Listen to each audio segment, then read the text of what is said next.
You know, when we first started and we were hiring splicers, we were hiring experienced splicers. And what I noticed is that if they came from different companies or different markets, we would end up spending time training things out of them rather than into them, right? And it happens. So I got with Steve and I said, hey, let's come up with a training program, just a set program. Let's work through it, see how it works, so we can take somebody that doesn't know a thing and within a certain amount of time, train them to become a fiber splicer. So for about the first week and a half, they're doing minimal stuff, you know, basically getting tools, maybe setting up. After the first day or so, they'll start putting the brackets on the poles.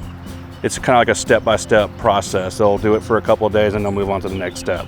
After about a week or so, they'll start breaking the cable down while the experienced tech is watching them to make sure they're doing it right so we're not damaging the cable as we're learning how to do it. After about 2 or 3 weeks of breaking down the cable and then starting to do individual splicing, we kind of send them out on their own.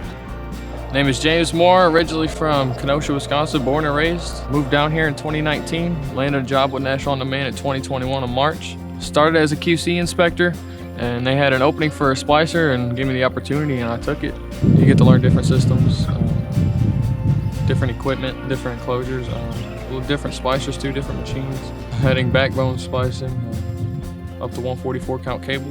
Troubleshooting too, learned a lot in troubleshooting. If there's an outage or no lights ticket or stuff like that. Pretty much learn how to fix most of it. I started in, I think, September, and took me probably, I'd say, 2 to 3 months to really get down what was really going on. I mean, I was still kind of raw in how it actually transferred, like all the light and stuff like that going down. I didn't really understand it, but I knew how to build it.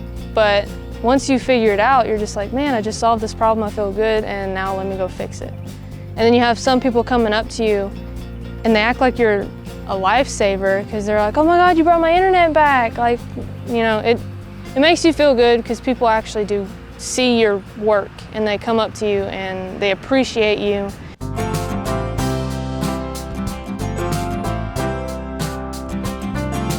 It's one thing to have a fiber splicer.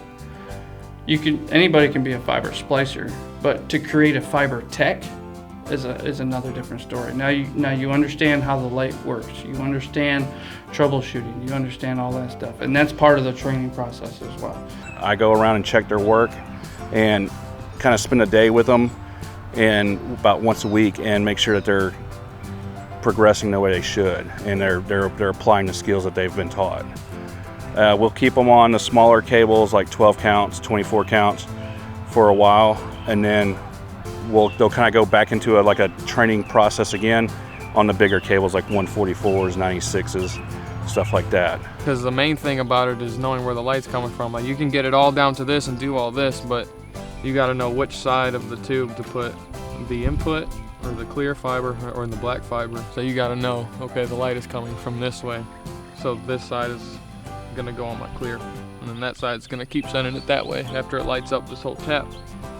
And once you learn that, it's pretty simple. If you like a mental challenge, like if you like putting pieces together like a puzzle and trying to figure out problems, I would do it.